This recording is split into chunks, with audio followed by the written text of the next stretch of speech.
Welcome to Talk of the Town. I'm your host, Janet Cresson. We start off our discussion today learning about new plans for Sun Prairie's first homeless shelter aimed at providing women and their children some relief and a chance to rebuild their lives. With me today, I have Cynthia Whitaker and Angela Ackley of Shelter from the Storm Ministries in Sun Prairie. Thanks for joining me today. Thank you. So, Shelter from the Storm Ministries, I see, started in 2011. Tell me just a little bit more about your organization. Well, we are a faith-based family shelter. We help single moms with children that are on their own and don't have a lot of support. Currently, we're supported in the community by over a dozen churches. Actually, it's reached into the greater Madison area, businesses, big and small, and individuals. And so it's really a community effort. I read that. I thought that was fantastic that it was so many different churches coming together, a real collaborative effort. Yeah. That's really nice. And right now you're in the process of remodeling or renovating a new building that you just purchased. Is that right? Yes, we Okay. just obtained our new building. It'll be 2 weeks ago tomorrow. Congratulations. So we're pretty excited about that. And we are almost finished with the deconstruction already. I'm telling you, we are so excited about this building. We've been, as you can see, we've been working on it for quite a long while. And I think the thing that's the most exciting for me is we find ourselves standing in a miracle. And I know that people don't believe in miracles a lot of times. And I just want to encourage people to think about coming out and helping, because it will literally change your lives. I mean, we have seen food, we have seen materials, we have seen electricians and engineers and attorneys show up, and they're giving of their time and talents and giftings, and it's just absolutely amazing. So. I like how you say it. It really helps, in a way, both parties. It benefits both. Obviously, homeless women and their children need a place, but the people that are contributing are also getting something back as well. And there's a lot to do. I understand you're trying to get 13 rooms, a playground, a library, the dining area. That's a lot of work. So how are you raising money for this project? Do you want to go ahead? Sure. So we have 4 big fundraisers that we do every year. And we also are starting to kick off our Building Hope campaign. And so our fundraisers that we do every year, we have our biggest one, Praise in the Prairie. It's at Angel Park. Is it June 4th. June 4th this year? Yep. Christian music concerts with carnival games and vendors. So it's a great time. Sounds like it. Yeah. And then we, in February 21st, thank you, is our gala. So it's going to be silent auction, just a night to kind of go out, a date with a purpose, and enjoy, just hanging out and having hors d'oeuvres and that kind of thing. Where will the gala be? be? It's at Buck and Honey's. Okay. In Sun Prairie. In Sun Prairie. Yeah. All right. Yeah. And then we have Camp for Shelter that's going to be in the fall, and A little further down the road. Right. Yeah, and then Okay. we have an ongoing campaign called Dine for Shelter, and it's one restaurant a month takes a day, and they donate a percentage of their proceeds, and then they promote us throughout their month. Okay, so if someone yeah. wanted to help out, other than maybe, we can talk about this in a sec, donating their services or whatever, if they want to go dine at one of these Yeah. restaurants, Yeah. how do they find out which restaurant is participating that month? Well, we are in the process of building our list, so Okay. that will be posted on social media, it'll be on our website, and the restaurants will be promoting them as well. So, Okay, and your yeah. website is shelterfromthestormsministry.org? No, it's sftsm.org. Oh, right, I was doing the long version. It's so much easier to do that. We'll just have them look at the screen. Yeah. All right, so if people want to help out, they can donate their services, time, of course, money. They can participate in the gala, some of the upcoming events, or even dine in at one of these restaurants that's participating. Yeah. Thank you so much. Good luck with your endeavors, and we will be right back with more Talk of the Town. Welcome back to Talk of the Town. What do Steven Spielberg, Keira Knightley, CNN anchor Anderson Cooper, and NFL quarterback Tim Tebow all have in common? Besides being in the limelight a lot of the time, all of these folks have dyslexia, a common condition that affects the way that our brain processes written and spoken language. With me, I have Irvin Carpenter from the Wisconsin Institute for Learning Disabilities and Dyslexia. Welcome, Irvin. Thanks Hi, for Jen. joining me. Yeah, Irv thank you. has dedicated his life to helping folks with dyslexia and making a difference for them. Thanks so much for stopping by today. Yeah, thank you for having me. So if you could give us a little background before we talk more about what you've been working on. Give me a little background of WILD is the acronym. Sure. Sure. I like that. Otherwise, like you said, it's a mouthful. Yeah, we have wild Christmas parties, by the way. Wild was opened 10 years ago by myself and my co-founder, who is my wife. And we opened this nonprofit so we can teach as many people as we possibly can, children and adults, how to read and spell. So we work with learning disabled and dyslexic children and adults. That's wonderful. And not only did you start this organization, but you've also created some teaching and testing methods. Is that correct? That's correct. Okay. Tell me a little bit more about that. Sure. We knew from the onset that if we were going to open a place that we were going to teach children and adults how to read and spell, we had to have a way to show them results. That's very motivating for Yeah. people, isn't it? It is. Yeah. So what we did is set up a system of where we could do baseline testing when they first come in and annual testing every year to show the growth that they would have in their reading and spelling skills. And in between those two testings, we also set up progress monitoring to where we could also show them per semester how much growth they had. Wow, that feedback can be so important to Oh, yeah. keep people on track and encourage them to keep at it.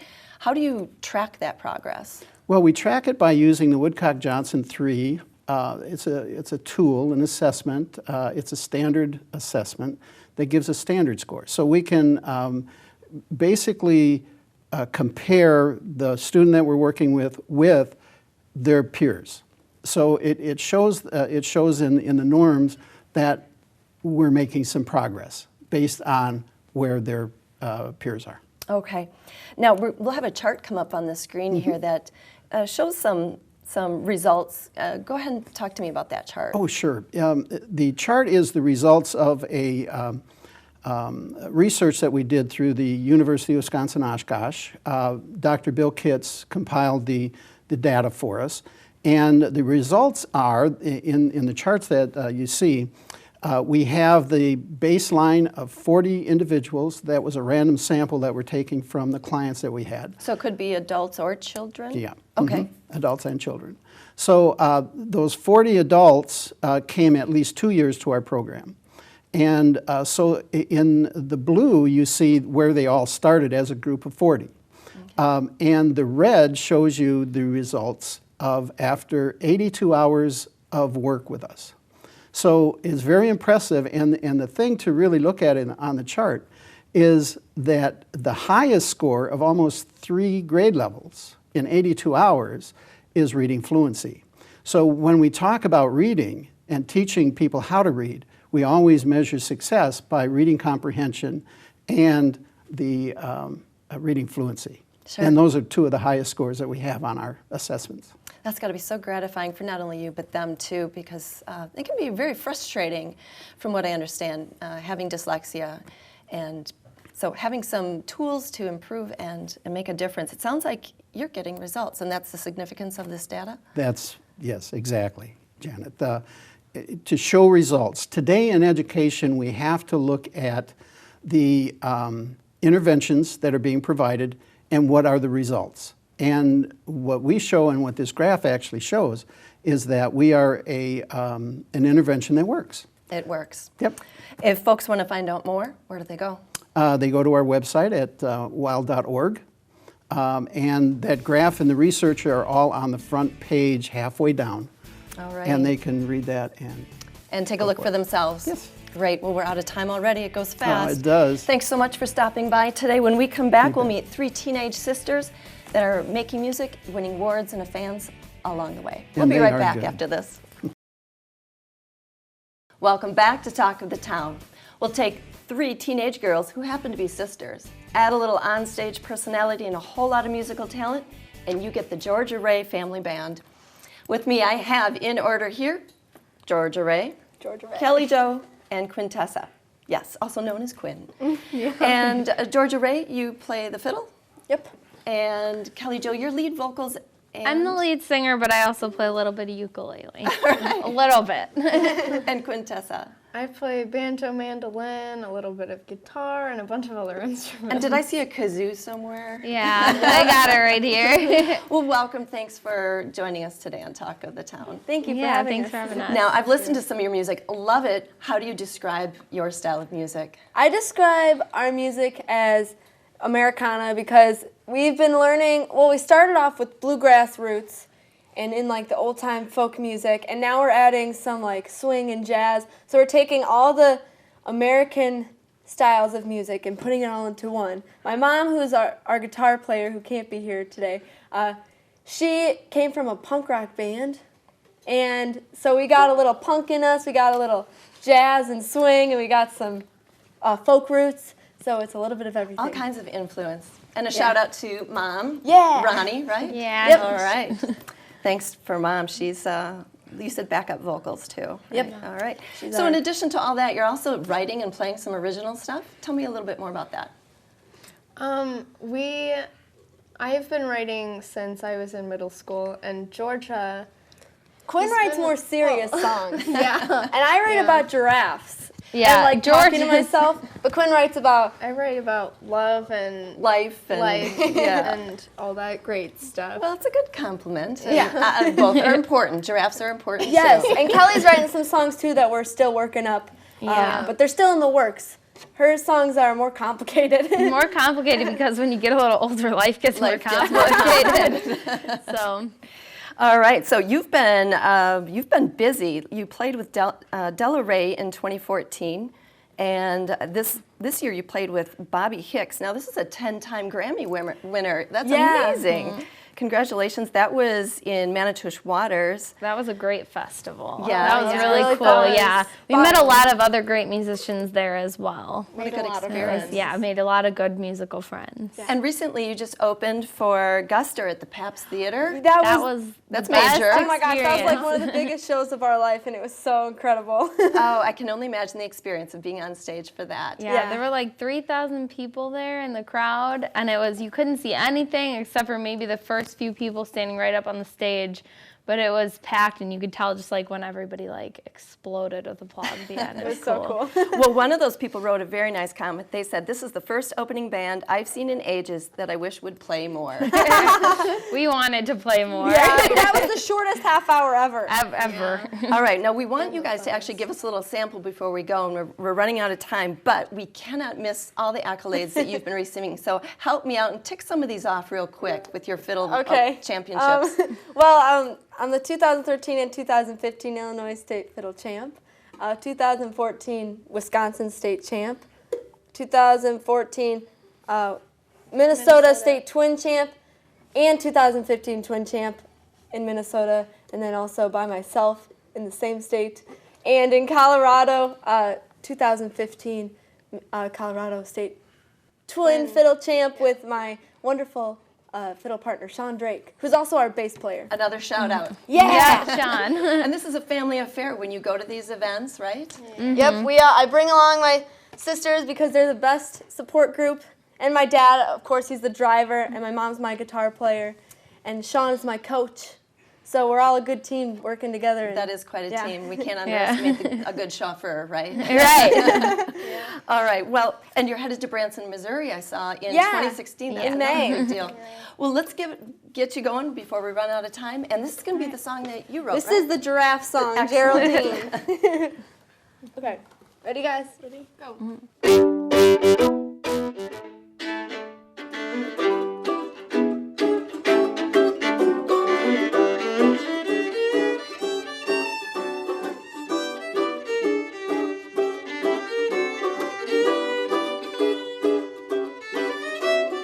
Geraldine, why do you always have to be so mean? You got a problem with your self-esteem. Why don't you come clean, Geraldine?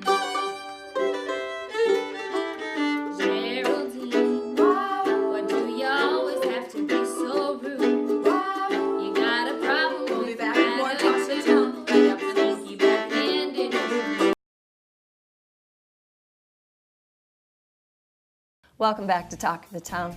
We're in our final segment here, and we're also getting close to the end of the year. As we get to the end of the year and through the holidays, it's time to think about tax preparation. So with us today, we have Nicole Broyles of Broyles & Company CPAs. Thanks for joining me today, Nicole. Thank you for having me. So let's just dig right in because there's a lot to get through. There's been some recent legislation that's been passed that's good for small business owners and maybe self-employed individuals. Tell me a little bit about that. Certainly.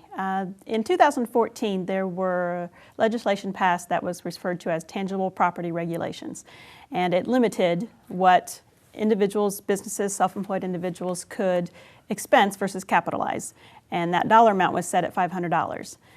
Just recently, within the last few weeks, they changed that legislation amount into $2,500. So now businesses are allowed to expense anything up to $2,500. Over that, they have to follow capitalization rules for depreciation purposes. So a lot easier just to be able to deduct that expense versus going through depreciation. Exactly. And $500, as we were saying before cameras were rolling, was really not that much when you think about how much a cell phone costs these days. Exactly. So it makes it so much easier for businesses. That is good news. Also, for the rest of us, we might see a change in our W-2. Yes. This coming filing is a test season for the IRS in terms of they are partnered with several large payroll providers who will put a unique 16-digit code on the W-2s. That code then will be reported on your tax return if you electronically file. If you file a paper return, it will have no effect. But then the IRS, when they get that W-2 e-filed with that code, they're going to verify if that is a valid W-2 and test the integrity of that W-2, hoping to avoid fraudulent. Exactly, the numerous fraudulent returns that were filed with fraudulent W-2s this past year. Okay, so there's nothing different that we need to do. It just might have a little something different on the actual form itself. Yes. How about folks with mutual funds or stocks? What should they be doing to reduce taxes they owe, or? Certainly. While we don't necessarily say tax decisions should be your main focus when it comes to investment decisions, but it can have a big impact or ramifications for taxes when you have large capital gains or capital gain distributions from your mutual funds or your stocks. Ways to potentially reduce those tax liabilities associated is to maybe look at if you have any unrealized losses within your mutual funds or your stocks and sell some of those to offset the gains. They can offset each other.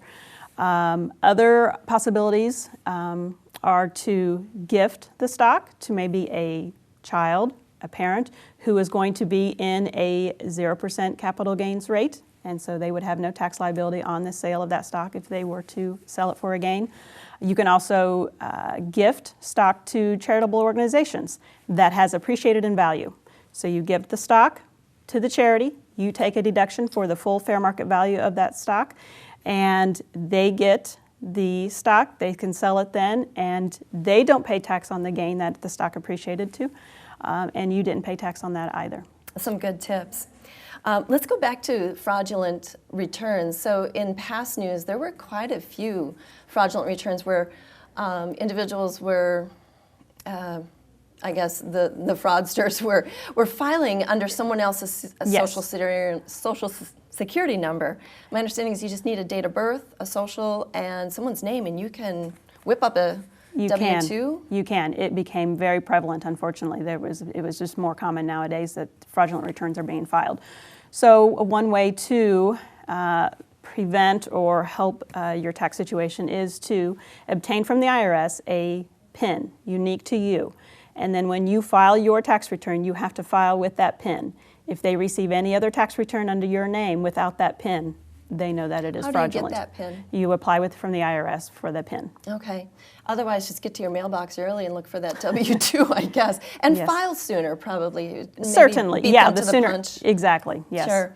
We're about out of time. The benefits of meeting with someone like you are pretty obvious right here, just in our conversation. Yeah, as a professional, I'm required to have so much in education every year. We keep up on what is happening with Congress and the tax laws and what the effect is on you. So certainly it is beneficial to deal with someone who's got that knowledge and has appreciate that that. experience. It's tough to keep up with all of that. Yes. Alrighty. Well, thank you again. This is Nicole Thank you. Broyles of Broyles Let's see, Broyles and Company CPA. You're in Middleton. Yes. All right. That's it for Talk of the Town. Thanks to all of our guests, and from CW, thank you for watching. We'll see you next time.